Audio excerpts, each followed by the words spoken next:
PC, so it would take longer to set this up on the PC, and sometimes these actually share more if I do a vertical stream on the phone than if I actually did it on the PC, because I've got a VPN on at the moment, because I got an invite to Sora, you know, the video thing, so I'm going to post some of my Sora shit posts onto YouTube at some point, but because you can only access it from the US, I'm running a US VPN. So this helmet was one I bought that was in damaged condition to do a test on with a laser, but it's actually surprisingly good, as in it's not too far off my size. There's a dent in the top and it's missing its chin strap. Other than that, the liner is actually in fairly good condition in this. Cheers, James. Cheers, Cookie, and cheers, Planes. So yeah, this is a French F1 helmet, which I didn't even know was a thing until, and thank you, Tony Time, I didn't even know was a thing until the other day. So this is what replaced the rip-off of the M1 helmet in French service, which is called like the M51 or something in French service. So this is their basically helmet that, it's one of those helmets that wasn't in service very long, because of the fact that basically they adapted this at some point. I think it was in the like very late 70s, early 80s. But then the funny thing was, obviously, because everyone went to Kevlar helmets in like the mid 80s and the 90s, France, with like in less than 20 years, had replaced this with a Kevlar helmet. Yeah, it's a steel shell, but apparently these are pretty damn good steel shells, as in it's made from like a better quality steel than most of the other steel helmets of like the 20th century, because it's like, you know, a fairly heavy, like more modern type of steel. Oh, happy birthday to your friend, Stalker. Happy birthday to you for when that was. It's good looking, but the Adrian helmet with its seam across the top was a weak point of the helmet. So it looked cool, but it was one of those helmets that, like, you didn't really want to get hit by shrapnel if you were wearing it, because there was, like, essentially a fault line in the top of the helmet, from what I remember. Like, you know, it was one of those helmets where if you got unlucky and shrapnel hit you in the wrong place in the helmet, it would still go through and kill you. So, yeah, this, like I said, this isn't too bad a size for me. Like I said, obviously, I've got more modern, better helmets. But, yeah, so this kind of has a bit of a Stahlhelm shape to it, I guess. Kind of reminds me a bit as well of the Yugoslav helmet, which is kind of like a Stahlhelm spin-off. But, yeah, obviously, like I said, the French originally just had an M1 rip-off where they didn't pay for a license for the M1, but they have a helmet. Again, I think it's called the M51 without looking it up. I've got somewhere that is literally an M1 shell, you know, where they've just copy and pasted an M1.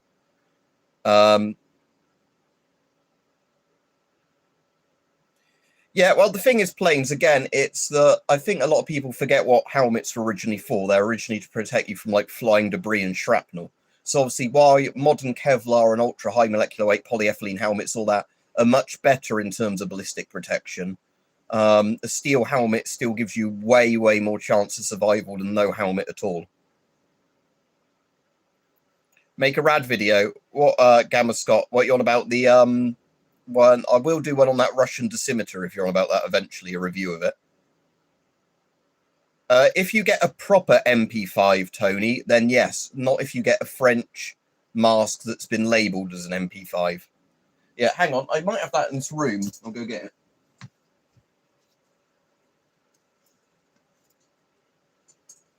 Yeah, there's both the ones I had in that short. Hang on.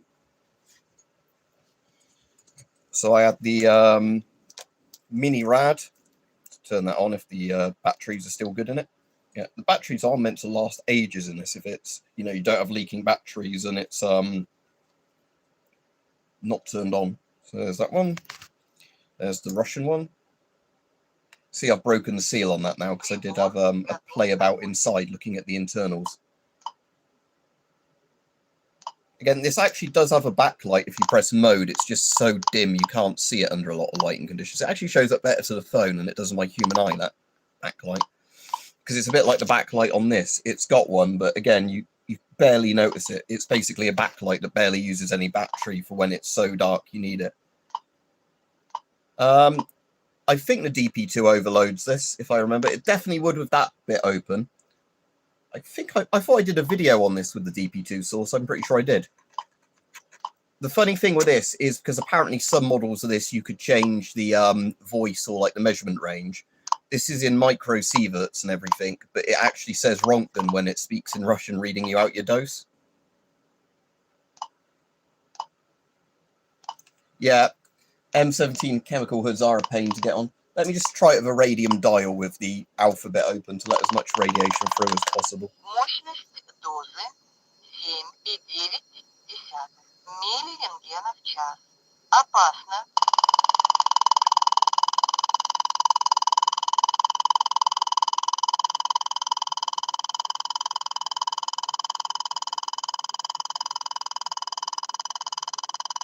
Yeah, there you go.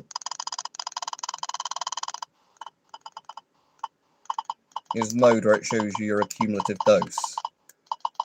Or does this not even do a dose thing? I can't remember. Does beta, alpha... dose. Yeah, there we go. So you can watch that go up if you want to when you're doing that.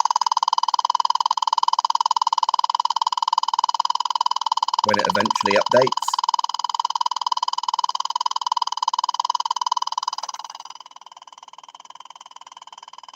That should have already clocked up another number by now, but it's still holding on. Unless the dose on this requires you to go off of the dose. Oh no, it's gone up to 0 point. Hang on. Yeah, it is going up. It's just going up slower than I thought it would. Ah, thank you very much to whoever did the donation. Let me scroll back on up. Oh, and thank you. That's a lot of money. Cheers. How do I get your... You basically just have to stretch it, right? So make sure you've not got the outserts on your mask. Let me heart your comment as well. So make sure the outserts aren't on, because you can't do it with the outserts on. You have to take the outserts off first of all. I'm just going to put the radium dial there so it's not sat directly, on my lap. So you take the outserts off. Then, if I remember, I think I did the eyes first. So I put the hood on, then stretched, like the left eye or the right eye first, and then you do the other eye. Then you do the mouth section last with like the voice diaphragm. But it is literally just a case of really, really stretching it. Yeah, and like Rob's Moto said, if you're putting it on your head, you have to roll the hood up so you can get at the straps and you roll it down. Well, the DP2 source, if it's in an open-air ionization chamber, gamma Scott, it's about 1.6 Rontgen. Mine's quite a weak DP2 source, considering some people have ones that are like 20 R after 2 half-lives. So that's the most accurate way I can read something like the DP2 source, is just any of my open-air ionization chambers, because you can put it in so it's getting the full load of electrons.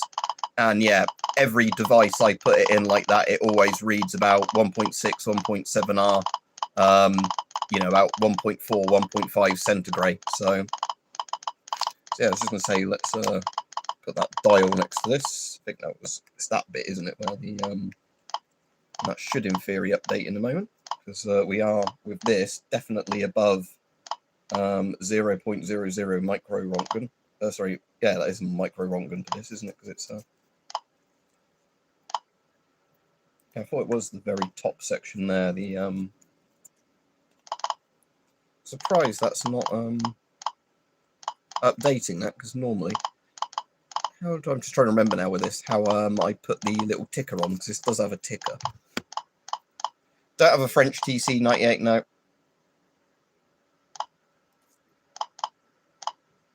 Was it rate and then 1 that does it? Let me turn the Russian one off because that ticks really loudly. Okay, well, let me get this out of its little case so it's easier to have a look at. Yeah, that where the sticker is where the soft point is. Was it with alarm you hold down? I can't remember. I'm trying to remember now how this one, the functions worked on it.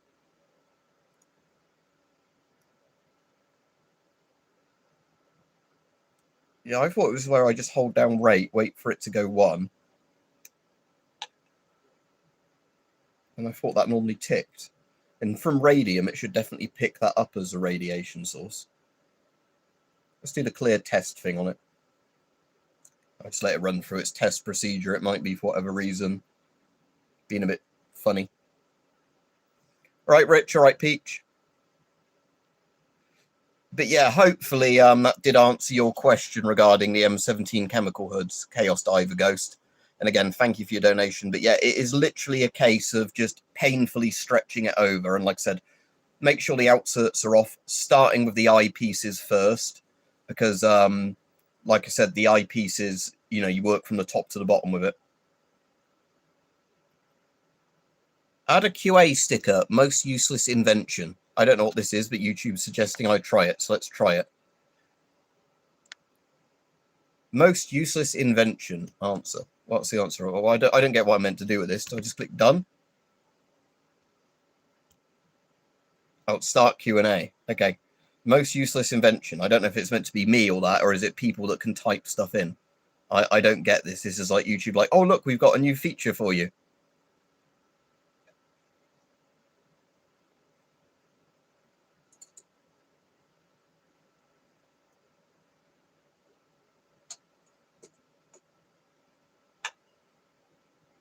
Yeah, I can't hear that ticking. Tell you what I'm going to do. I'm going to, can I get rid of that most useless invention thing?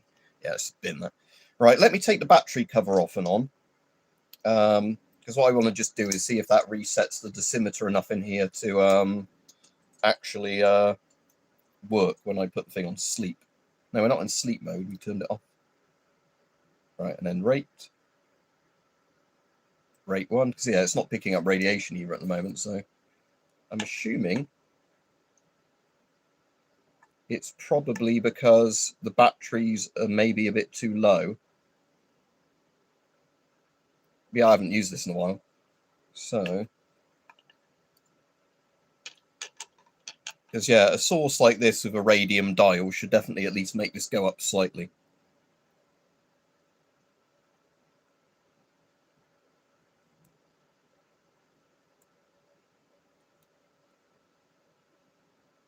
Like I said, what I'll do is get some new batteries for this after the stream. I do have some rechargeable lithium batteries for this that are pretty good.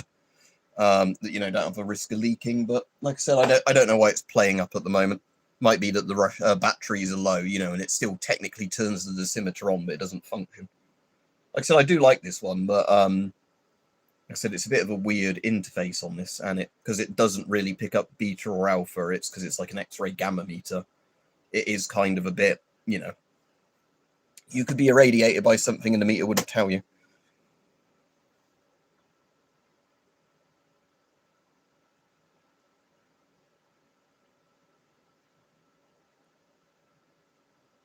Is that the PM? It's either the PMK2 or the PMK3, I think. Let me just have a Google. I know there is a weird one. It might be a PMK3 because I think I have a PMK3.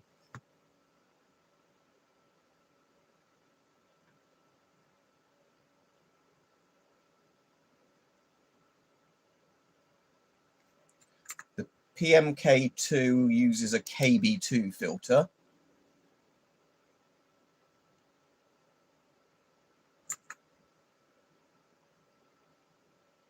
Yeah, the KB2 uses a proprietary interface. So I think, if I remember right, it's the PMK3.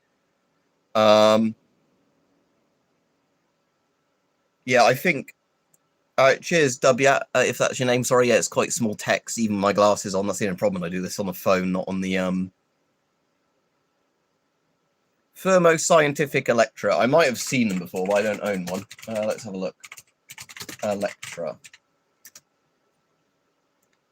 Is this the Electra Selectra? Oh, actually, I've got one of those. Hang on. If you've not seen, is that over there where it's convenient? Just give me a minute.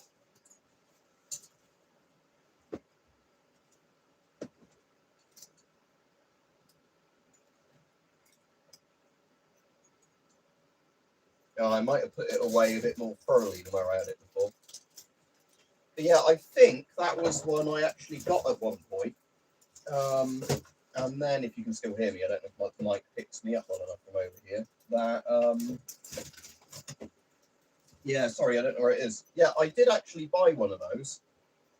But the issue was that, hang on, I'll come back over so you can hear me more clearly. Yeah, so the Electra, weirdly, I do have one of them. But yeah, I've never really used it properly because I don't have a probe that connects to it because it's one of those weird probe connections. and because mine still has the probe connector like the old what you call them, like rate meters used to have.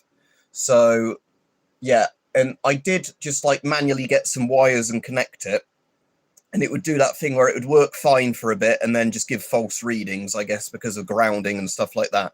So yeah, I've got one. It looks cool, but yeah, sadly, because it's an obsolete probe connector, I've never actually used it properly. So I don't think it ever ended up being shown on the video. Because yeah, it's literally like the more modern version of the rate meter, isn't it? But it's like I said, I don't have a proper probe for it because it's like I said, a weird obsolete connector. That when I got that and couldn't get that running, that's when I eventually got that Victorine one with the more modern BNC connector or whatever it is. Cheers, Rajiv. How did you mod yours then, Great Scott, to get it running? Because like I said, annoyingly, I did have an old Thermo Fisher probe that was the right kind of probe for that, but the wiring died in that a long time ago. Like, you know, the actual GM tube works all right in it, but the connector, you know, just fell to pieces because of its age. I haven't watched all of the old Doctor Who's. I've watched quite a few of them. So I've got a few on DVD. Tomb of the Cybermen is probably one of my favorite episodes. But it's one where, like, I've seen quite a few of the episodes, you know, like a few of the Tom Bakers, a few of the Pertwee ones. But again, with the old Doctor Who, it's one of those things where a bit like Star Trek, there's some episodes are way better than others. So it's kind of just good to look through, you know, a list of really good episodes to watch rather than boring yourself watching all the really crap episodes that were filler. Yeah, old series is definitely better. And I heard BBC's really fucking ruined Doctor Who now, haven't they? Because yeah, but bear in mind, like I thought the one with Christopher Eccleston was good when they first brought it back, but then I know it got thrown more and more under the bus, didn't it, of weird stuff. I mean, I like the Matt Smith series, especially because Karen Gillan was really nice to look at. So you know, I enjoyed that, but like I said, I haven't really watched much more than that. I didn't particularly find David Tennant's Doctor very interesting. Didn't watch David Capaldi or any of the ones after that, or whatever his name was. The thick of it bloke. New Generation, yeah, the Patrick Stewart one, Rajiv. No, I used to have an old M40, and I sold it like an old rusty one. I've got a reproduction M40 somewhere. But it's a reproduction one, not a proper one. Right, I've got a cup of tea, so I want to start drinking this before it goes cold. So it's in my big mug. No, it's still a bit hot. That's Yorkshire tea in there. I want to see if the Sora prompts I ran worked. He's done it in a modern thing though. Let me try and re-prompt this one, but in prompt it as is it 1984 threads? Yeah.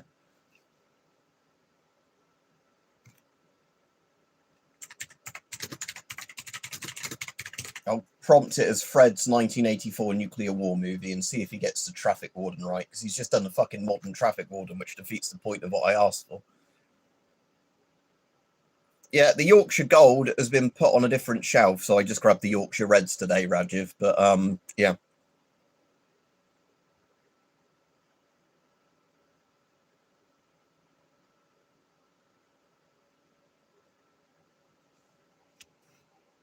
All right, sorry. There are two panels that can be unscrewed, and you just unscrew and cut off the old connector, buy a pack of BNC connectors with insulated bases, and all you need to do is just solder the wires. Ah, cool. Yeah, like I said, I'll have to get round to that at some point, but yeah, like I've got enough other stuff to do at the moment.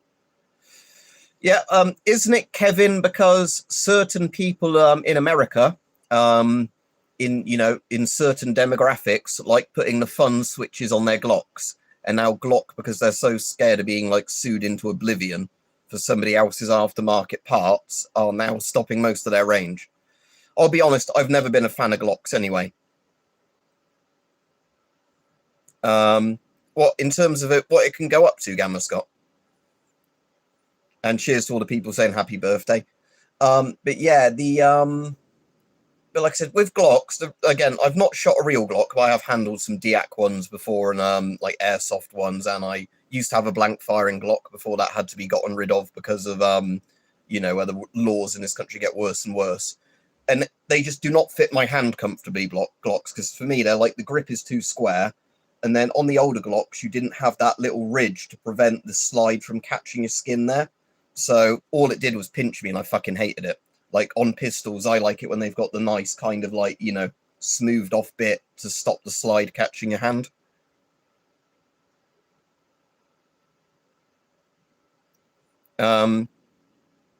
Messages held for review. I don't know if I can even see the messages held for review. I got it. They're potentially inappropriate. View message. Oh, it was plain saying M1911. Sadly, I can't show his comment, but apparently M1911 is hidden by YouTube.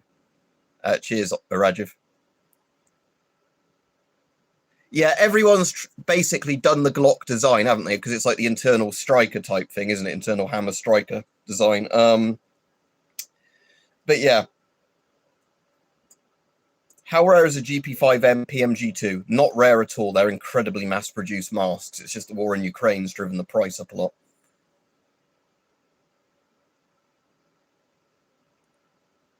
Ah, 20 millisieverts. That's pretty damn good. Although it's going to depend on your probe, isn't it, with that? Because a lot of probes would probably overload before then. But yeah, that's a lot of measurements.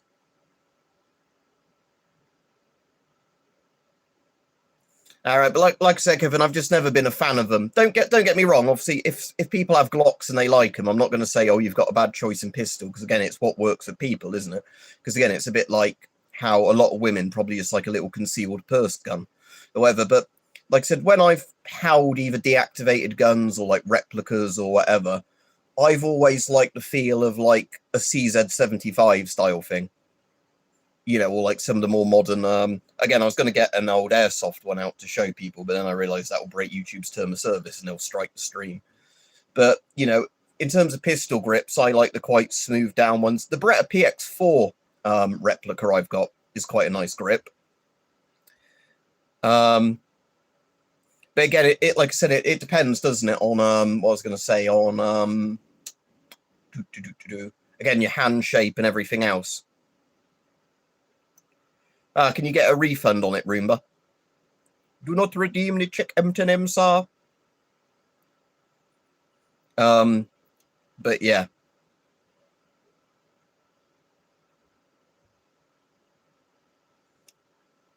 Like I said, I have at least got the probes that would work on it with the, like I said, the ones I use with my, whichever that Victorine model is, the digital Victorine model. Where did you buy it from? Because that's why at least eBay is pretty good for getting a refund of gas masks. But that's why, you know, like some places like Facebook Marketplace, I'm a bit more dubious about using because of the fact that, you know, like that Bob Ross one looks like it's done a slightly better one. But I am going to post some of these shit posts to YouTube as well. Now I've got a sore invite, you know, with some of the ones that aren't too explicit for YouTube, but where I've got made some pretty you know, things on there that yeah, a bit of a dark sense of humor.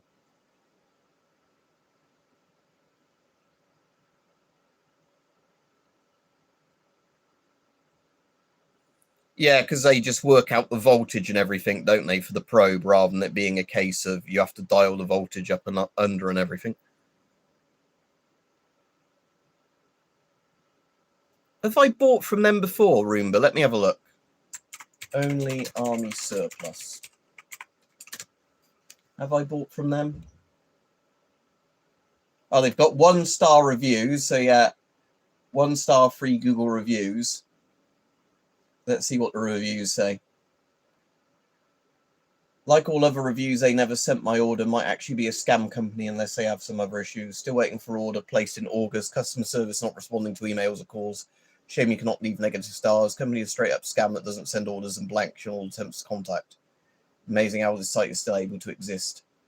Have you done a credit card? Just do a credit card chargeback. If you've did it with online banking, charge your credit card back.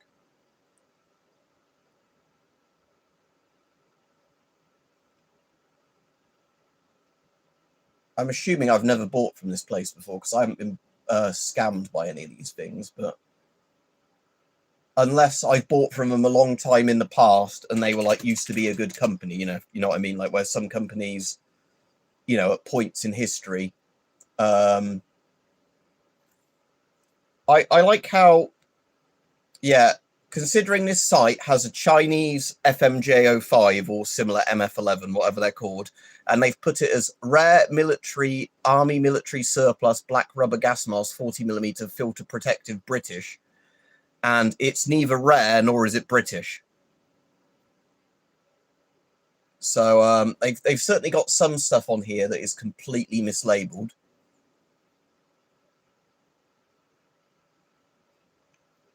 But if I've bought from them, it would be if they had an eBay equivalent store, I think. I've just bought from them through eBay. Cheers, Roomba. But yeah, like I said, if you did it with your bank, it's harder with debit cards, but you can easily do it with a credit card. You can literally say like your product was never delivered or whatever and do a chargeback. You only have to be really careful about doing chargebacks if it's to like a company like Google or Amazon that might delete your account as a result of a chargeback. But if you're doing it with like a scammy, shitty site like that, there's not really any risk to it, because if you get your money back, you're not going to care, are you, if they don't let you order from them again?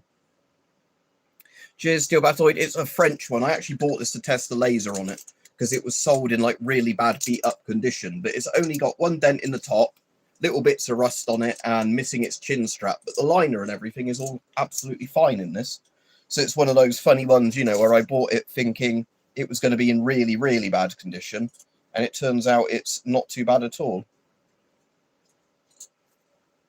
So that's kind of funny that, in the sense that so yeah, it's a French what's it called? French F1 helmet, what replaced the M51, the US ripoff in their service. And it was a helmet I didn't really know about that existed. It's just like a late generation steel helmet. Again, you can see it's kind of like an American M1, looks a bit Soviet from the side as well. But it's meant to have a pretty good liner. Like I said, that is quite a comfortable liner for a steel helmet. I do like the fact it's just an easy to adjust headband with a bit of Velcro, as opposed to like some of the helmets which are like really slow, awkward to adjust things. Actually, if I take that little strap out of there, I could probably loosen that up a bit more. Is that a bit movement? Yeah, it's a bit more comfortable doing that. The only thing that's not great about this is it's one of those ones that pushes the glasses into my ears.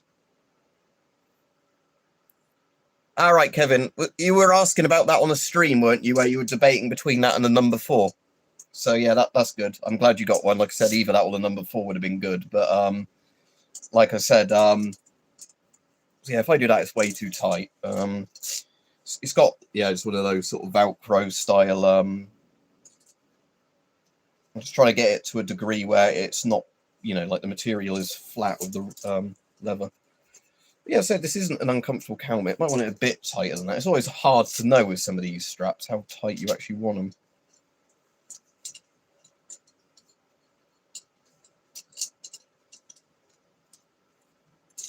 Yeah, because that's going to be a bit too tight like that. That's almost right. Let's mark with my thumb where I did the thing. Okay, so let's do it to about there.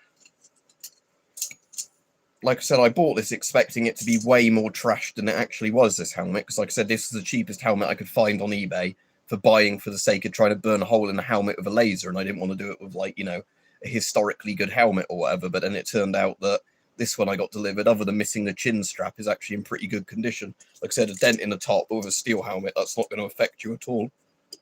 I mean, that bit with the dent might structurally be a bit weaker if you were unlucky enough to be hit by shrapnel there, but for the most part, steel helmets are pretty good in terms of, they work until they don't kind of thing. They were all pretty rough, were they? But yeah, you need, like I said, the sword bayonet shouldn't be that hard to find because, like I said, any of the countries that use the Enfield, because my sword bayonet's an Australian one from Lithgow, I think it's called. Lithgow, something like that. But like I said, I think Wilkinson's sword did a load of them as well. They're probably more sought after. But yeah, I mean, like the Canadian, the Aussies, the Kiwis, anybody that used the number 1 Mark III should probably have their own version of the sword bayonet. So you should, and like I said, they all should be built to a pretty similar spec. The Do I still have that bayonet handy? I'll get it out for this stream. Let me just have a bit more of my cup of tea, because I'm sure I showed that bayonet not too long ago, so it's probably not been put really sort of out the way.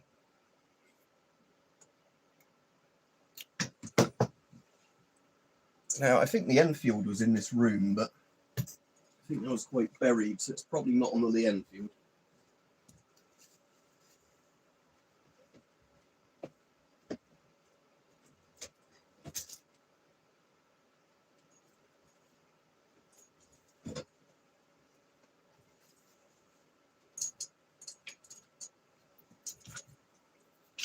Yeah, there you go.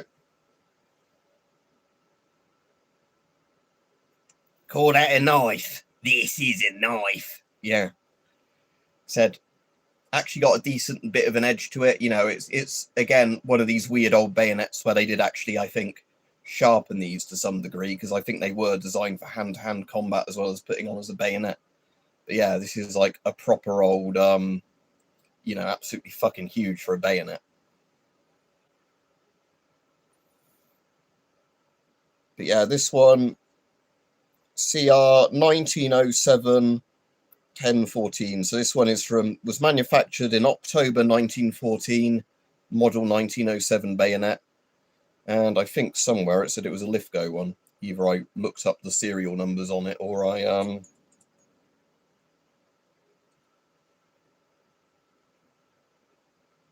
yeah, there you go. Yeah, you can buy reproduction World War I gas masks that are pretty good quality for reenactors, and then there's nothing dangerous in the filter, and you're not going to risk damaging an antique. Because obviously some World War I masks are going to be pretty fragile now because of the materials they were made out of. But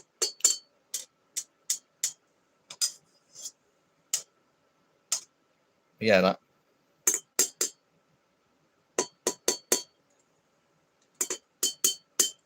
makes a good noise. So yeah, that's the biggest bayonet I've got out of all my bayonets. I did have a tape measure. Hang on. Let's see how big this thing is. There's a tape measure down there. That's an old one. Get the good one I bought.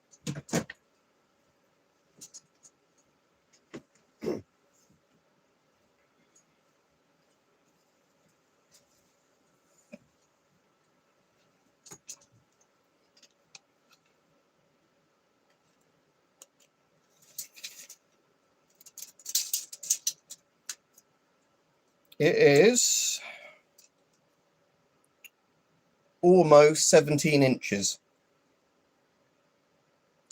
If I try and hold that as straight as possible. Again, if I went from where the lug is, just so I can grip that a bit better, it's about 17.2 inches. So yeah, no, that's the wrong way around for you to see, isn't it? Hang on. As best I can hold it for the camera, and grip that there. Yeah, it's about 17 inches, this bayonet. But yeah, cheers, planes. So 17 inches is, well, minus the 0.2, because that's just a bit of metal where the lug is. About 43 to 43.5 centimeters, or, you know, like 435 millimeters. So yeah, this is a big old boy, this bayonet. Yeah, like I said, this is one of my favorite bayonets, just because it is literally a short sword. Yeah. Like I said, I mean, it's not really a short sword. A short sword would be longer than this, but in the terms of like how long it is as a bayonet, it does feel, it is kind of almost machete sized, actually, though, saying that. Because yeah, I think a load of machetes are about a 20-inch sort of blade. So this being about, what did I say, 17 inches, something like that. Check again, I've forgotten already what I said.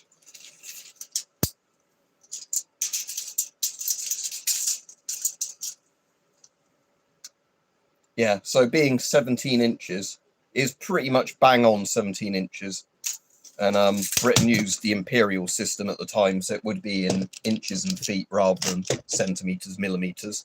Yeah, this is a pretty damn big bayonet. Like I said, I've got a couple of machetes that are only like very low 20-inch things. So yeah, this is basically machete side. I am going to kill you with my big machete. Stop. That's very racist. Very, very racist. If anybody knows what that's a reference to. Bayonets and everything. And thank you for the birthday wishes. Completely legal and everything. Just don't take them out with you in the street. If they're in your own home, they're perfectly legal. I mean, obviously, if something happened and somebody was stabbed with a bayonet, that might be another incident, you know. But in terms of just simply having them in your house for collection or messing about with indoors, or in your garden or whatever, you just have to be 18 to buy a knife, basically. Comes under all the same rules as knives do. But yeah. So as much as I'm sure the politicians would like to make a lot of the laws worse in our country regarding stuff like this, they haven't done it yet.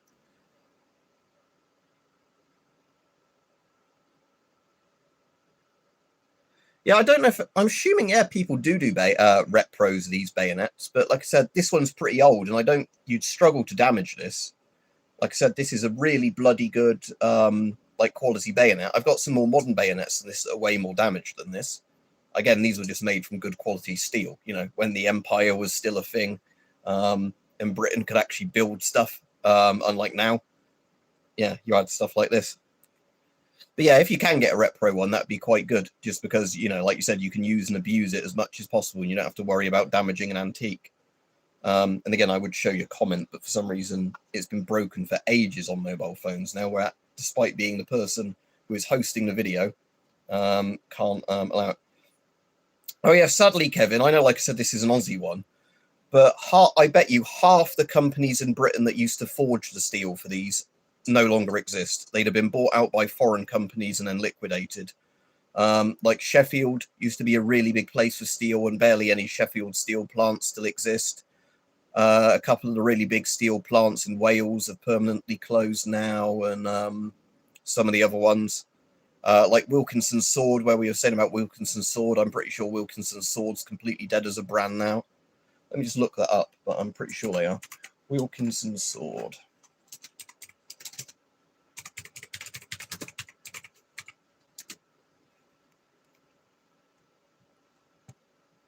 Oh, Wilkinson Sword is still currently exists, but it was done by Henry Knock in London in 1772. Oh, Henry Knock is also the guy that did guns.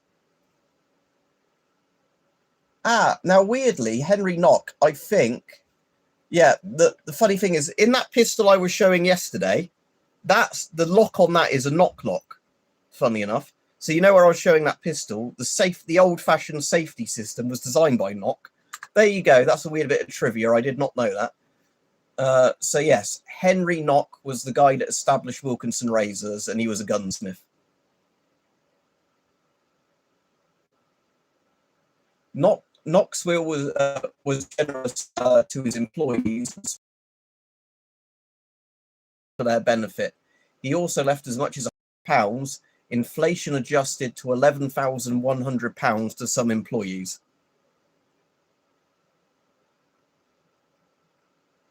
So there you go. Again, sadly, Britain doesn't make anything like that anymore. Can't make good guns over here anymore. Yeah. Yeah, it's got some like volley gun type things on that, knock volley guns, a bit like the pepper things, yeah. But you're right, Hype. So this is the helmet, funnily enough, I bought to laser, and it's in way better condition than I thought, because this, like I said, was about £15.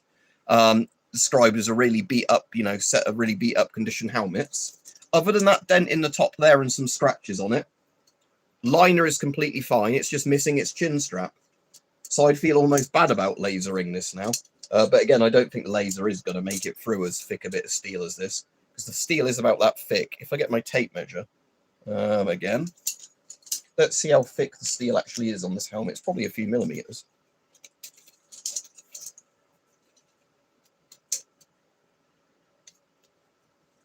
Yeah, the steel on this helmet is probably at least 2 or 3 millimeters thick. So, well, this is a pretty weird thing, this helmet, right? So France originally had a complete rip-off of the M1 helmet called the something like the M51. I can't remember without looking it up. It was something like the M51, a bit like the M51 gas mask.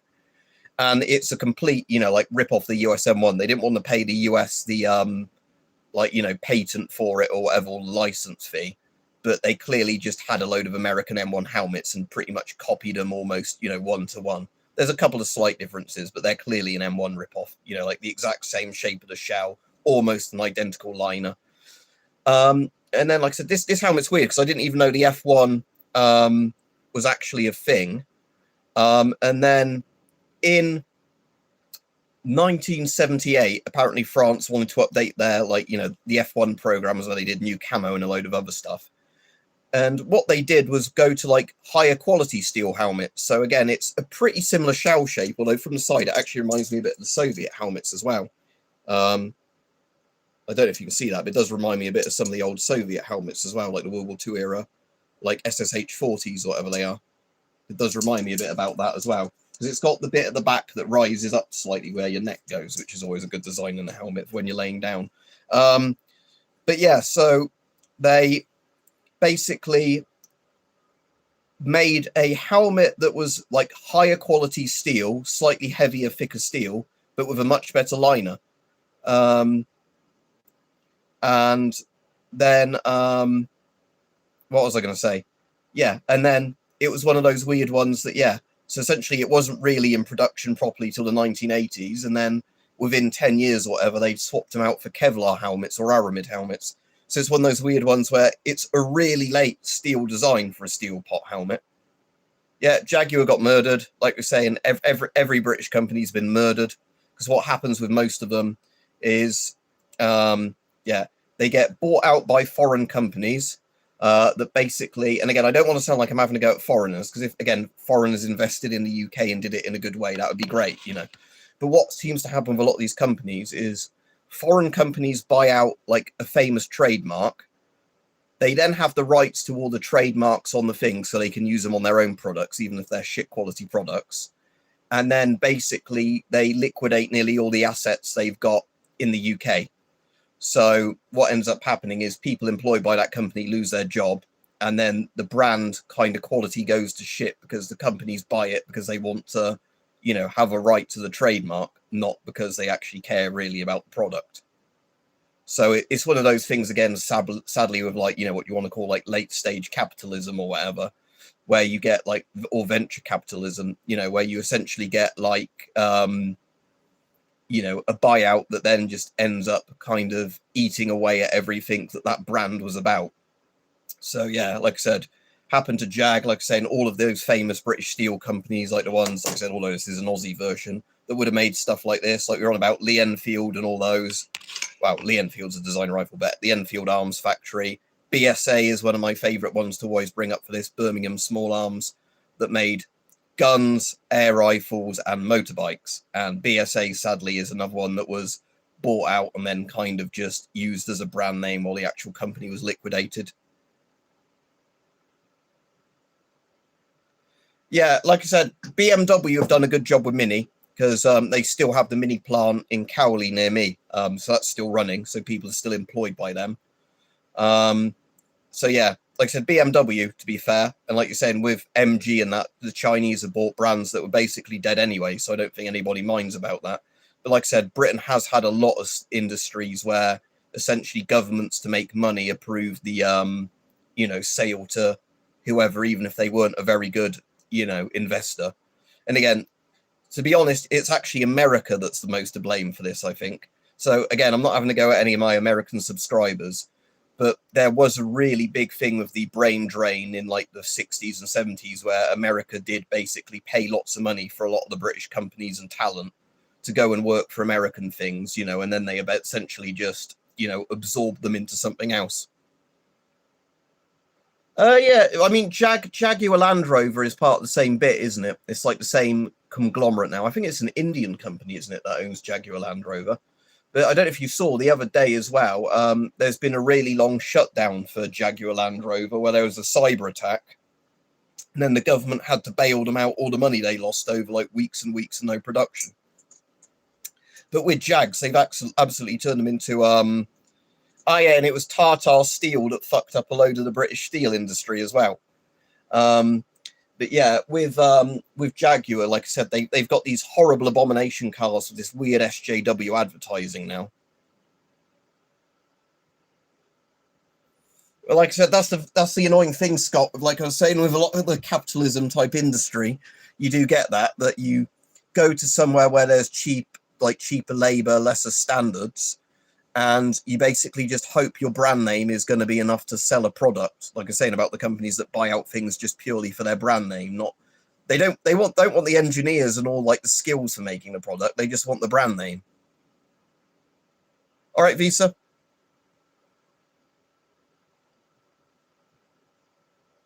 Yeah, although I'm still not a fan of Ford because one of my mates has bought Ford cars for several like times in a row, and he's non-stop had problems with them. So why he still has brand loyalty to Ford, I don't know.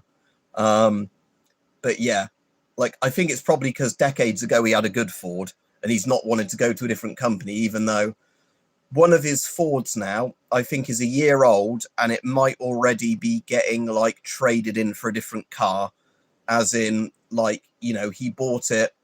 It was like, you know, a year old or whatever. And then Ford were doing it as like a warranty sold thing through a Ford dealer where it was meant to all be shop shape. And then like every week he has another component break on it where everything's clearly made to fail just after a year on it and has to go back in. Like I said, my Dacia was perfect until I crashed it. And then, like I said, the annoying thing with the Dacia was that they just didn't make enough parts for them. Like, you know, they made the parts for the new cars off the assembly line. So where I should have just had a very easy replacement, you know, straightening the bumper out and having a replacement done on the, I think it was the right hand or the left hand light? I think the right hand light. Yes, it was like the driver's side light. Where that should have just been a case of them putting a new headlight unit in. They just couldn't get the part. So the entire car had to be written off because you can't have cars without headlights. And that's one of the things I really hate now, where a lot of the stuff is, you know, like coded computer stuff in cars. So you can't get third-party parts. So you can have a car that is like 99% working perfectly and one part can fail. Because my first car was a Citroen C3 from like, I think the early 2000s that I got in very good second-hand condition. And then about a year after I had it, all the electronics completely failed in it, as in like the central locking would either completely lock and you couldn't unlock any of the doors, or it would decide you couldn't lock any of the doors because there was no like manual, you know, like up and down locks you could do on the doors. So that car, I had to sell that car to like a place that bought cars for like third world countries where they don't care about a lot of stuff like, you know, that sort of shit. So, because the car was perfect in terms of like engine and all that sort of stuff, it was just the central computer fucked up on it. Then I had an old 2000s Golf GTI, had that for years, loved the GTI. This is back when VW made really good cars, the old Mark IV GTI. But eventually it got to the point where so many of the old factory parts were failing and needed replacing. It just became uneconomical to run because, you know, in 1 year, I spent something like £1,000 on an engine overhaul where the engine was falling apart with like internal oil leaks and stuff like that, having all the valves and that replaced. And then a couple of months later, one of like the main suspension springs went in the car and I had to have like a weld job done on that. And then I think the aircon packed up right in the middle of summer, which was obviously a nightmare because I did have really good aircon in that car. And it wasn't a case of regassing it with the VW. It was like, you know, the entire compressor unit needed replacing for that. And the garage said, a car that age, it's not worth it. And then I think something else went that was quite a minor thing. But I think at that point I thought, this is just getting, you know, really uneconomical. And, you know, like when every month you're having to take your car into a garage to have work done on it, like, you know, for about a week to get your car back again, it wasn't worth it. Then, like I said, then I had in 2018, I bought the Dacia Sandero. That was a showroom one. So it had been taken on test drives, had like 50 miles on it. Sandero was really good, actually. Really, really liked it. Worked perfectly until, like I said, I was in a car accident and then I couldn't get a replacement part for the broken part. So in a month or two, I'm planning on driving again. I've got my license renewed and everything. But I might just buy a Vauxhall shitbox. You know, something that shouldn't need too many repairs, but doesn't need to be a very good car. I just want it from a point A to B, like doing your shopping in it sort of car. All right, I hope the comments haven't broken on here because I haven't seen any new comments in a while. Oh, no, they haven't. Yeah, old Trabants. I like Trabants. I mean, they're not very safe to drive because they're made from like some weird, like almost like denim-y type material, aren't they? Like some weird cotton-like plastic. Sadly, I don't know if Toyota do many cars, do they, on the UK market? Thank you, John. Yeah, so the chat was working. It was just a bit slow. Same with Chevy. My granddad, before he quit driving due to his age, had a Chevrolet Matiz, was it? Something like that. It was quite an ugly car, but it worked perfectly. Like I said, Toyota pickup trucks are pretty popular here.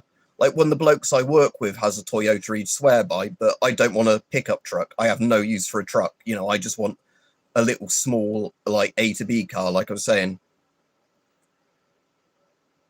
Sadly, I think nearly 30 grand for some of the cheapest EVs in the UK. And we have, like I said, the problem of not enough infrastructure for them.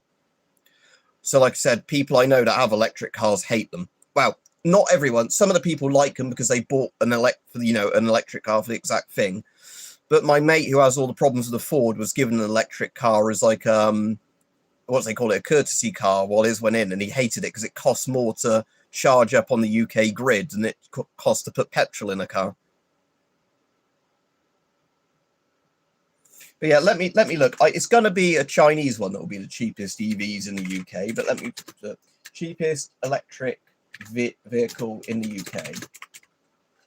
And I'm going to look at brand new, not secondhand, because again, it's a bit of a dodgy thing going for old EVs that have a conked out battery.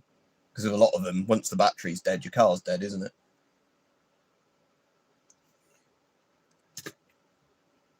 Let me put new at the end because it's showing me like really old clapped out ones. And I don't want advertisements, Google. Oh, the cheapest new EV in the UK is the Dacia Spring. So it's Dacia again. Good old Dacia. Starting around 14,995. Well, fuck me. That is actually a pretty good price. Other affordable options include the Leap Motor TO3 around 15,995. The Citroen Amy for 7,695, although that's not technically a car or something. The BYD Dolphin Surf is 18,650. So Dacia are even undercutting the Chinese their hype.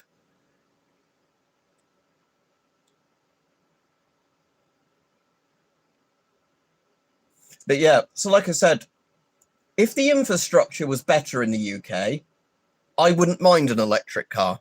But like I said, the problem is over here is our infrastructure for them is utter shite. Don't get me wrong, there are probably some places in the UK where you can live, you know, with better quality of living. No, weirdly, a French helmet does look quite Russian, I was saying earlier. But yeah, so there's probably parts of the UK you can live in where the actual, you know, like infrastructure is probably there for them. A bit like how London has good public transport.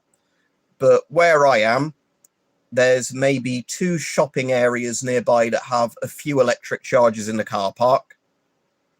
I'm going to actually have a look in Oxfordshire. Electric charging points near me. Let's see. So, right, if I can get the map up. Location refresh failed. Right, let's... It's showing me places in Virginia. That's not near me, Google. Oh, wait, no, I know why it's doing that. I've still got my VPN off. Oops. Yeah, no, that's not Google at fault there. That's actually me. Why is it showing me Virginia? Because I've set to Washington, D.C., sir, for my VPN to access Sora. That's my style. I don't know I'm doing Henry Simpson. Right. So. No, I don't want Oxford, North Carolina. I want Oxford, UK.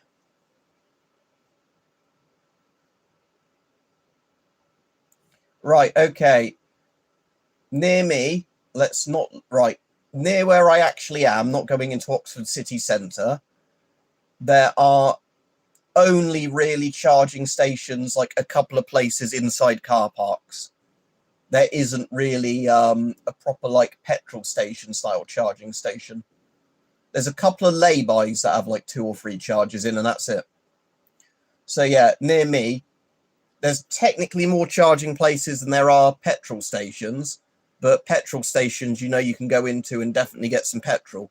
A lot of these places, the other thing that really pisses me off, even though I don't drive an electric car, is you sometimes go into supermarkets and see people have parked fucking regular cars in the electric charging spots. Where are you that blocks my videos then? What country are you in? Yeah, so it's a French F1 helmet that replaced the M1 ripoff in French service. I bought it to laser it because it was advertised as really cheap in really bad condition, and it's just got a dent there and missing a bit of the liner. But the actual liners that's there has no damage to the foam or whatever whatsoever. Look, that's all perfect, the foam there. So again, although I am still going to laser this, I don't think the laser's going to work its way through. I'm just going to, at some point, draw a little black circle on there and laser it and see how much damage it does to the steel. Yeah, this is a surprisingly good helmet.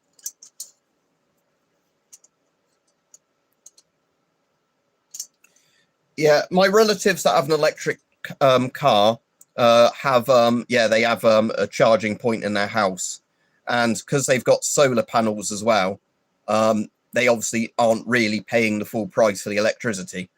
But like I said, in the UK, I would personally still, for the next 5 years, would rather have a petrol or diesel, just because you know that you're always going to be able to fill it up.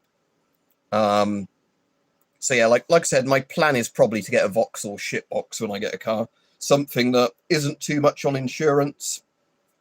Didn't lose all my no claims, at least when I had the car accident, but it's like knocked down. It went from like 9 years to 3 years or something, my no claims. So the plan is anyway, yeah, maybe get a Vauxhall. I might ask my local garage because they do a lot of car repairs and I kept using them for years when I had, like, you know, MOTs done and stuff like that. What brands they'd recommend in terms of never having an issue for spare parts, you know, easy fixes on them. But I'm kind of just tempted to get something like a Vauxhall or another very common car brand of a very common model, so I have no issue with spare parts.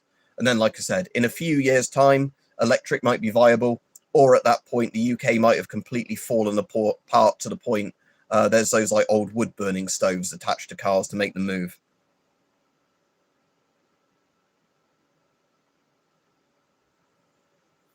Yeah, and that's what I was saying, Hype, where my friend had the electric car on courtesy for a while. That was his main problem, that, you know, to fill up for his, you know, like going to work and back a few days a week, that cost more on the electric, and he obviously had to wait for it to charge at any of the electric charging stations than it would to just put like 95 unleaded in. So it was that kind of thing that, you know, he was just finding it was a bad economy for the electric car. Yeah, I get you. But well, it's like saying electric cars, I think, will be good in the future. Like I said, it's just a problem that the UK government, like everything over here, doesn't upgrade our infrastructure. So they're doing the thing where they're trying to force people into electric cars without making the infrastructure for them. So like I said, rather than wasting all their time and effort trying to get people to, like, force people to get electric, you know, things, it's all stick and no carrot with the UK government. It's basically, let's keep beating you with higher like taxes and stuff like that to go electric, but we won't ensure you've got charging points. Like I said, but we are run by fucking morons in this country. So yeah, US politics bad, UK politics bad, and Trump's demolishing the White House. Have you Americans seen that? I know he's building a ballroom, but I don't know why it's a good idea to smash up a load of the White House. Because, you know, the last time the White House had a good demolishing, it was us that did it to you. The red coats coming through Canada in 1812 to get your White House. I do know that the White House has been renovated quite a few times since then, because I keep seeing people brought up, oh, but what's his name? The one after FDR, Truman. They're like, oh, but Truman tore down a bit of the White House, but yeah, he still kept the structure intact.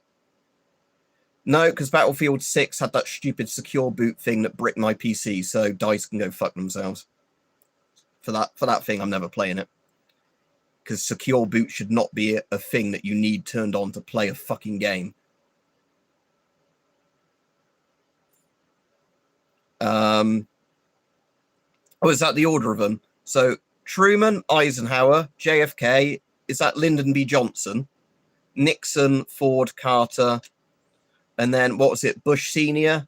And then you obviously have Bush Junior. I don't know the exact order. I know you've got, I did not have sexual relations with that woman. You have him in between, don't you, in the 90s? Clinton. But yeah, I don't know the order of all your presidents. Yes, like I was saying, the UK is fuck type. Electricity over... And again, the government has been putting more and more people onto electric heat pumps rather than gas boilers, despite then people having to pay way, way more for their heating. Like I said, the entire thing... Apparently, Britain has the most expensive electricity in all of Europe. And again, rather than trying to get the prices down for consumers, they're like, oh, let's do more stupid green things. And again, I'm pro solar and wind when it's done sensibly, but they're not doing it sensibly because they have an energy zealot called Red Ed Miliband in charge of it. He's just like, solar panels, no to nuclear, solar panels, or wind farms. We're talking about renewable energy and whatever. I won't be on too much longer because, like I said, as it's my birthday today, there are relatives and mates that want to speak to me.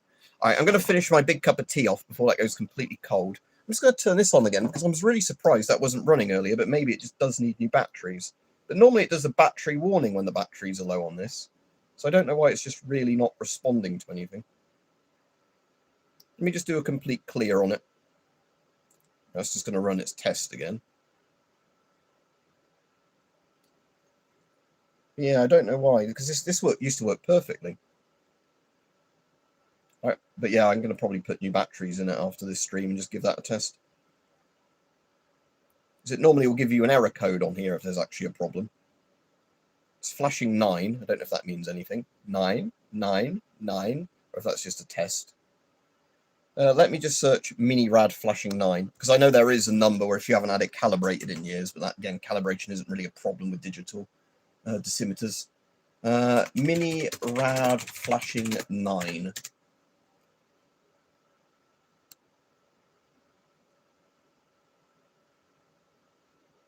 No, that's not the same type of mini rad. No, again, another thing called a mini rad that isn't the same type.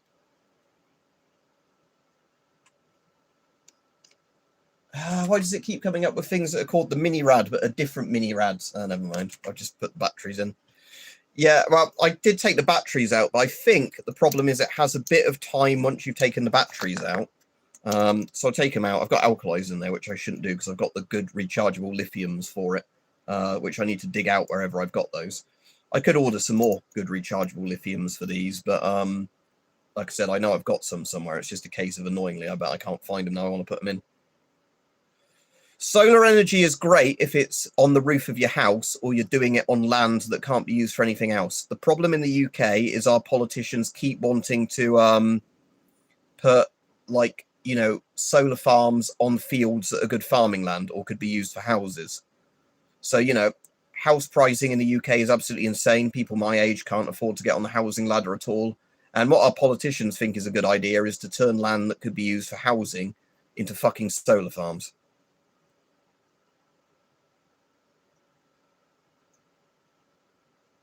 But yeah, I'll see how long it takes of the batteries being pulled out to actually cause it to reset. But like I said, I'll probably just put some lithium batteries in. Because like I said, it was just, although it was powering on, it wasn't actually detecting any radiation or clicking when I had a thing next to it. So this one was still working. Прибор готов к работе.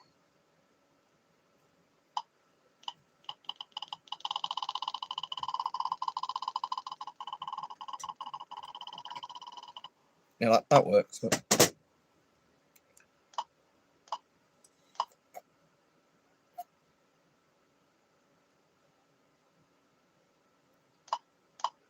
yeah, exactly. Because it's a similar thing they did in like Arizona and places, wasn't it, Hype? Yeah, you use land that isn't good for farming and then, yeah, send the electricity down the wires. But like I said, a lot of the things in the UK is we can have good ideas over here, but the politicians will screw up every possible good idea. It's like with Brexit, even though there should have been some advantages to Brexit. And again, I know it's a big argument of there were bad things to it, there were good things for it. You know, that's why it was a decision that people had to come to whether they wanted to stay in the EU or not. None of the positives the politicians can manage, because as soon as it's left to them to make a decision up, they can't fucking do anything. But again, Labour and the Tories are going to get absolutely curb stomped at the next election, and it's going to be the far left and the far right that's the option in the UK, because everybody is going either right wing or far left socialist, and sadly that's the kind of socialist where it's not people that actually know what they're doing.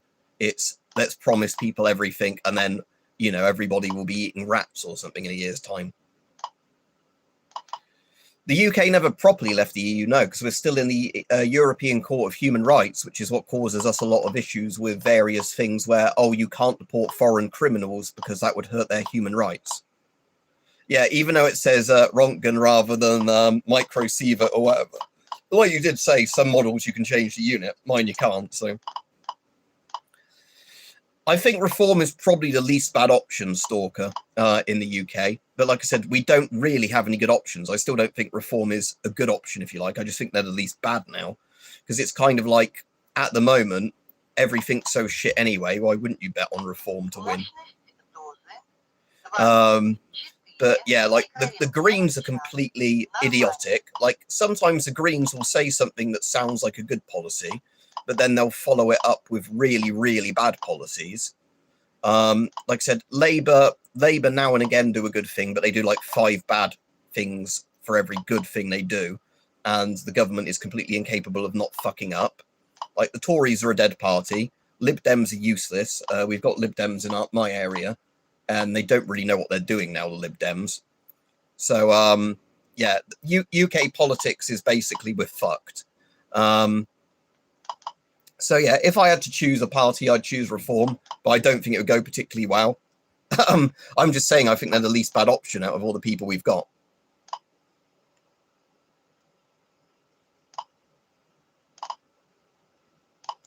Because, like I said, with Farage, like, Farage is charismatic, but I don't think he'd necessarily be a good leader.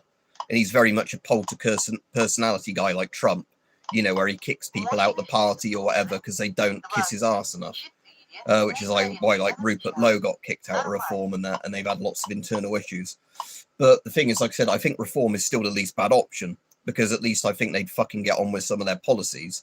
And at this point in the UK, even regardless of what you think of some of the policies of parties, you actually want them to do stuff. But the problem we get a lot is various parties come into power saying they're going to do stuff, and then they just never deliver on it. And at this point, even if it was a party I didn't vote for, if they went through with their policies, I'd be kind of happy. Because, I didn't vote for Labour, but I hope Labour will do a good job. And Labour have, disappointed me more than I could possibly imagine, I think I fucking hate Labour more in 1 year of them being in, and especially Keir Starmer, than I did the fucking Tories, and I hated them as well.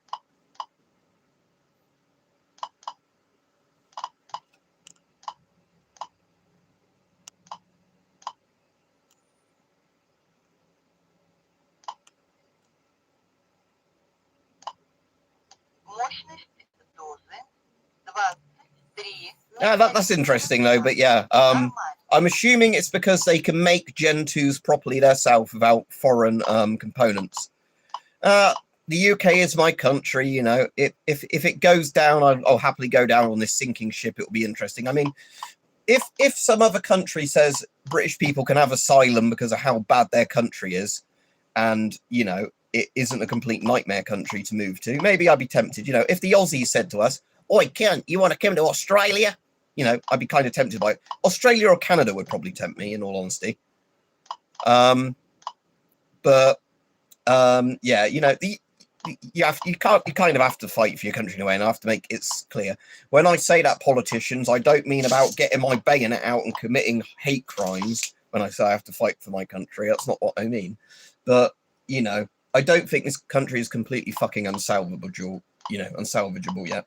I think, it's in a very dark place, but I think if some sensible people got elected and everybody worked really hard, it could be, brought back from the brink. But with every year, we have the current system in place, it is getting worse and worse. If you had the ammo for them, John, and you owned one, in a theoretical situation in Minecraft, yes, people could be blasted with Martini Henrys or muskets or whatever else.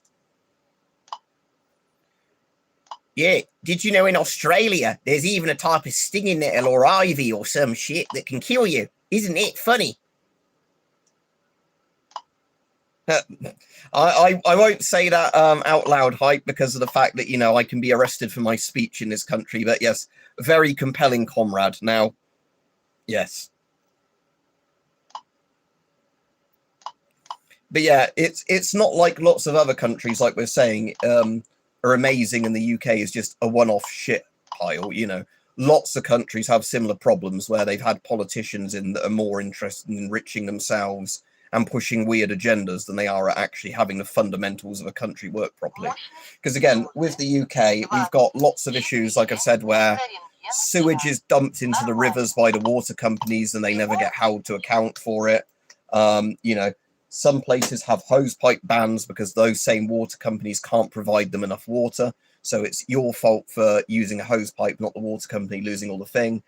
The electricity grid doesn't work properly. We're not at the stage in this country yet where we're getting brownouts or blackouts, but the way it's going, it will probably get that way, especially as they shove more electric shit onto the grid without building infrastructure for it. So, if we don't get new power plants, but they don't want everybody to have an electric car, you see what I'm getting at. We've got all the problems with uncontrolled immigration where the people that come to this country, sadly, are not people that really work or contribute. They're people that are like, oh, I can exploit the benefit system. So you've got the problem that, people have paid into this country all their lives, and worked hard, are the ones now that, cheers, contractor, thank you very much. The people that have, paid in and worked hard are the people now getting fucked and are becoming homeless, whereas people that come over and then commit crimes like, again, Ireland the other day has a bit of a boogaloo going on at the moment because some bloke did a very nasty thing to a 10-year-old girl. And now the Irish, rightfully, are very pissed off because Ireland has the exact same problems as the UK. And the politicians say you're racist or whatever for wanting people that come here to actually follow your laws, not, just fucking murdering and raping and whatever else. So, and then our taxes are going to pay for people like that, hemorrhaging money out than actually fixing the infrastructure and whatever else. Yeah, and digital IDs, because of course Keir Stalin wants those as well. But yeah, see ya, Hype. I'm going to be off in a minute anyway, because I've been on over an hour. But again, a massive thank you to the guy that gave me $50 earlier. That's great. Thank you.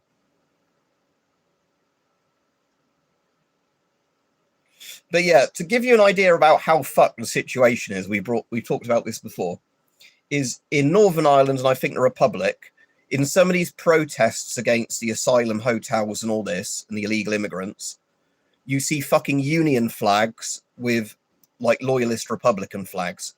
I'd have never thought I'd have seen that before. So, the two sides that fought each other in the Troubles are now like, you know what, maybe we can be friends against our governments, which I'd be very worried if I was a politician. And, both the loyalists and the Republicans actually can put aside their differences for the greater good of Ireland. That to me, that is fucking insane, but, Yes, Kevin, they do. And that's the point. I wouldn't want to upset the bomb makers over there, let's put it that way. Because I'm sure, Seamus, get the fertilizer. I'm sure they'd know what they're doing. Yeah, the fact that those two would team up now, this is what I mean.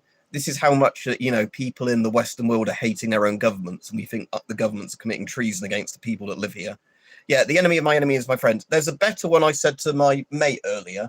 I'll get the Bedouin expression up. There's a really good Bedouin expression for this. Oh, I don't want to go full screen. Fuck you, Windows. Bedouin people. There's a Wikipedia thing on it, but there's a really good quote. I've heard this attributed to the Afghans and whatever as well, but a widely quoted Bedouin adage is, I am against my brother and I are against my cousin and I are against the stranger. And I think this sums it up perfectly, that people are saying we're not too different, our own internal groups in this country when it comes to a bigger threat. And if the bigger threat is the government basically stomping on you with a jackboot while importing people that want to do you harm, I think pretty much any of the native peoples that would normally argue with each other over here say, you know what, we're not too different, are we? It's a bit like when the Scots and us English have a go at each other, where the Scots call us puffs or whatever, and we call the Scots alcoholic jocks or whatever, It's all a bit of banter, but But if there's an external threat that's against both of us, we're pretty united with each other.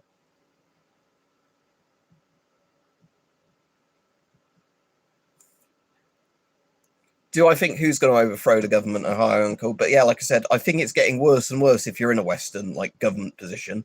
Because again, all these governments have to do is stop doing really stupid decisions.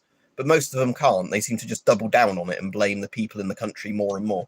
So we're getting that weird situation now where I'd be more and more worried if I was like a government person that people of any political persuasion, I don't think it's even really a left-right wing thing now with a lot of these people. I think it's literally a case, you know, of I was just looking up, didn't that normally have a little guide on here about which way the batteries go? If that was a sticker, it's probably fallen off. Okay, which way around do the batteries go in this? That's going to be a...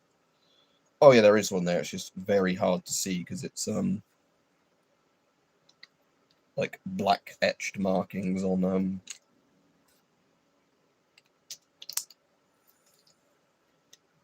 but yeah, can't remember what I was saying now. Something about people you know, having a boogaloo. Right, will the rate thing work?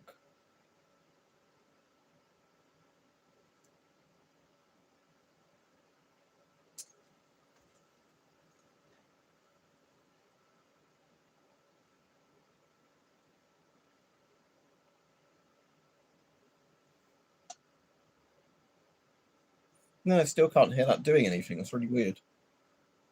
Let me just get... Hang on. I'm just going to finish my cup of tea, and then before I go, I will put my strongest gamma source on there.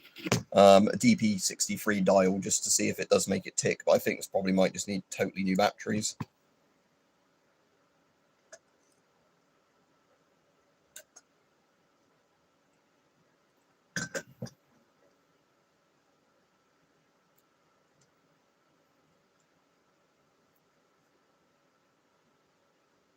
Yeah, it's exactly that, John. It's like, yeah, that's a good way of putting it. Like somebody beating up a sibling, yeah. But then somebody else comes in and does it. It's a completely different thing. Is it in this one? Yes, it is in this one.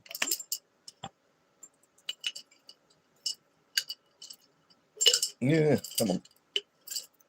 I've got it in that bit of plastic, so the radon can't get out. Oh, the micro Rontgen thing was flashing then. So is the number going to update?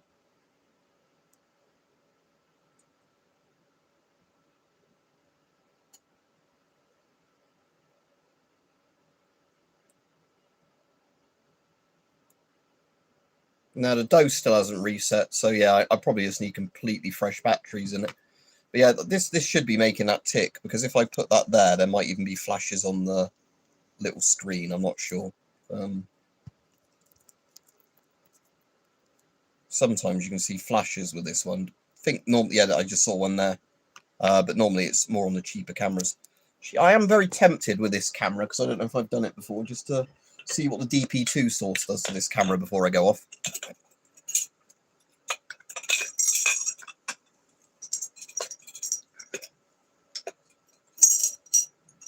And for anybody asking, no, the resin doesn't leak in my DP2 source, so I have no worries about handling it with my bare hands. I mean, there's still a radiation hazard, but what I'm saying is there's not a hazard of, oh no, you know, I'm going to get strontium 90 on the floor.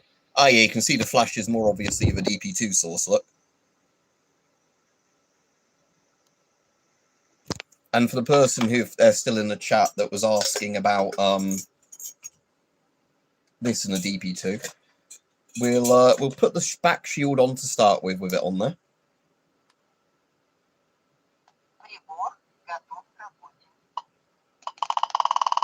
That's for the back cover on it. Let's open the back cover.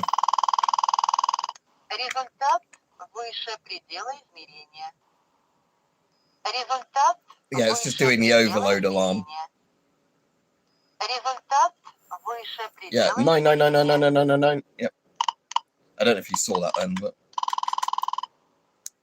Let's see if I can hold that up where you can see it. Yeah, 99999999. And if we go to the dose mode on this, Результат выше предела измерения. Результат выше предела измерения. this in theory should clock up pretty quickly, but it probably has a maximum speed which the number can go up.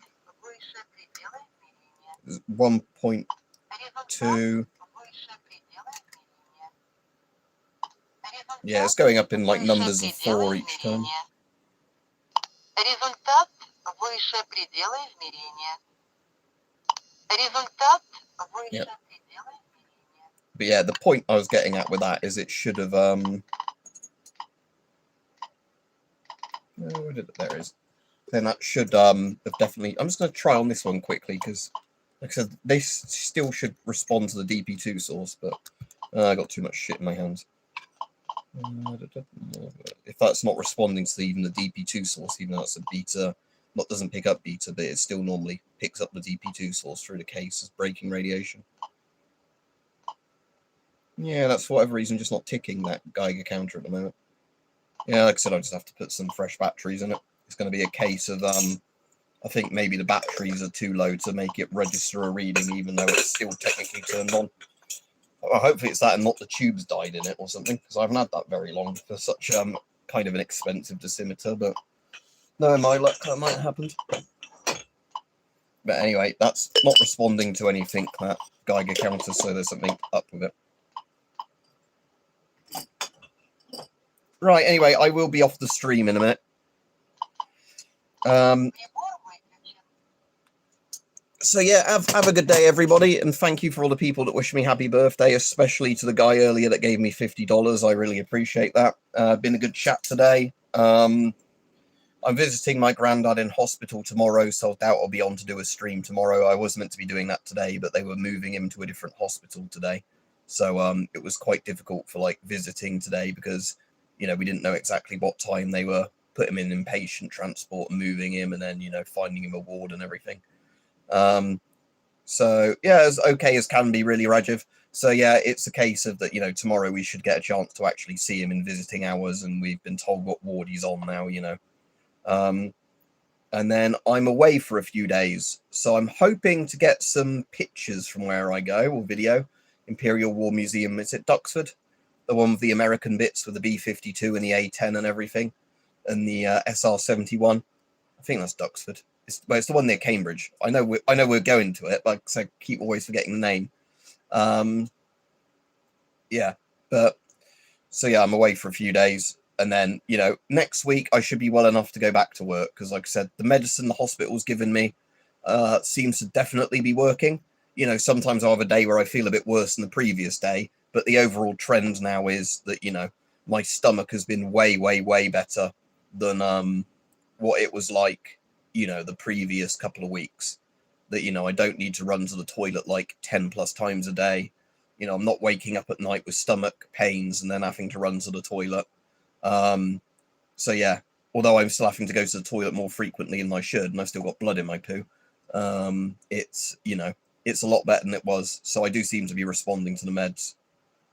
Yeah, well, that's the problem with ulcerative colitis and Crohn's disease, Rajiv, for any of the people that have those, is it's a lifelong thing once you get it. And, it's just a case of you have to hope you respond well to the medication. And normally, like I said, if I have a flare-up, I can just go to a different dose of a medication I've been prescribed by the doctors, and I'll be all right. But the problem is, for whatever reason this time, my immune system wasn't really responding to the meds I'm normally on. So they had to put me on much, much stronger meds and get me in for emergency tests. I also reckon I might have caught like a flu or COVID type thing around the same time that happened. So I reckon my immune system might have been fucking up for another reason, and then while I was weakened by whatever else I'd caught, that's probably when the flare up started. But like I said, the good news is now that I've got over whatever infection I've got, and now, yeah, exactly. That's the problem my granddad's got, Rajiv, now that with like a damaged hip and pelvis or whatever it is, at his age, that's not going to heal up really at all. So he's basically just in a hospital bed now, wishing he wasn't in a hospital bed. But that's the problem. Humans aren't really designed to live as long as we potentially do. a lot of animals get to breeding age, breed a few times, and then die. Humans live quite a bit longer, and sadly, medicine, I don't think, is quite at the point where all of our suffering and problems goes away. But yeah, cheers, Rajiv. Thank you very much. Yeah, I know what you mean. Yeah, Rajiv. Anyway, yeah, have a good day, everybody. And I will see everyone, like I said, probably not tomorrow. If I get a good mobile signal where I'm staying, there might be a chance I can do a live stream with some of my mates. One of my mates I might have to be a bit careful with because he might say something really racist or sexist and get me in trouble with YouTube. So one of them I reckon would be fine on the stream, but there's one that I'm a bit cautious about, you know, letting near my live streams. So yeah, thanks everybody. Hope all of you have a great day. I've got some dinner lined up fairly soon. I've already had some cake. Had that for sort of lunch, if you like, and I've got proper dinner tonight. So yeah, have a good night, evening, everyone, and I'll see you when I see you.